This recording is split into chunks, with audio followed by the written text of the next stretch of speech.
তারা কিছুই করেনি, লজ্জা ঘৃণা আমরা এটা প্রত্যাশা করিনি কখনো।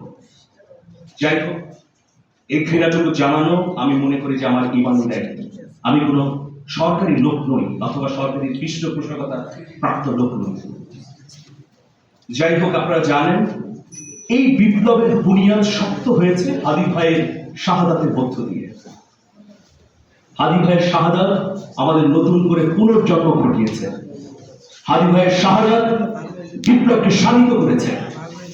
আবাবিল জেগেছে দেখো ফের, পূর্ণতা দাও এবার বিপ্লবে, ইনসাফ আনো বাংলার প্রতি ঘরে, দ্রোহের আগুন জনতার অন্তরে। আবাবিল জেগেছে দেখো ফের, পূর্ণতা দাও এবার বিপ্লবে, ইনসাফ আনো বাংলার প্রতি ঘরে, দ্রোহের আগুন জনতার অন্তরে। বাংলাদেশের ঘরে ঘরে আজ হাদি, রক্ষা পাবে না ঘাতক অপরাধী। আমরা সবাই হাদি হব, যুগে যুগে লড়ে যাব।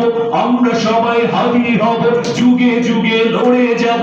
এটাই শেষ কথা বলছে জনতা। আমার সঙ্গে একটু স্লোগান ধরবেন। আমরা সবাই হাদি হব, যুগে যুগে লড়ে যাব। গুলির মুখে কথা কব, আমরা সবাই হাদি হব। আমরা সবাই হাদি হব, যুগে যুগে কথা কব। বিদ্রোহী হয়ে ময়দানে নজরুল, তিতুমির আছে প্রতিবাদী ভিমরুল। অগ্রর জাগে দৃপ্ত স্লোগানে, রাজপথে লাল বিপ্লবী আহ্বানে। এবার হবে, হতেই হবে, নইলে জানি শেষ। গড়তে হবে ফ্যাসিবাদহীন স্বাধীন বাংলাদেশ।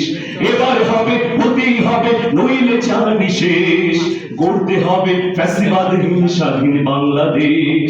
আবাবিল জেগেছে দেখো ফের, পূর্ণতা দাও এবার বিপ্লবে, ইনসাফ আনো বাংলার প্রতি ঘরে, দ্রোহের আগুন জনতার অন্তরে।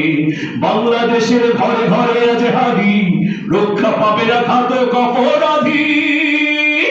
আমরা সবাই হাদি হব, আমরা সবাই হাদি হব, যুগে যুগে লড়ে যাব। আর একটু দৃঢ়তার সঙ্গে আমরা সবাই হাদি হব, যুগে যুগে লড়ে যাব।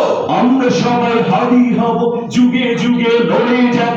এটাই শেষ কথা বলছে জনতা, বলছে জনতা, বলছে জনতা। আমরা কল্পনা করি না যে আমাদের হাদি ভাইয়ের নামও এইখানে উচ্চারিত হবে শহীদদের নামের সঙ্গে। কি ব্যাখ্যাজনক ঘটনা ঘটিয়েছে। তফসিল ঘোষণার পর একজন প্রার্থীকে হত্যা করা হয়েছে। কাপুরুষ নির্বাচন কমিশন কিছুই করতে পারেনি। এবং রাজদণ্ড হাতে নিয়ে দাঁড়িয়ে থাকা উপদেষ্টা বৃন্দ, আপনারা আমাদের সঙ্গে কৌতুক করলেন, প্রশংসা করলেন। আমরা এটার বিচার চাই।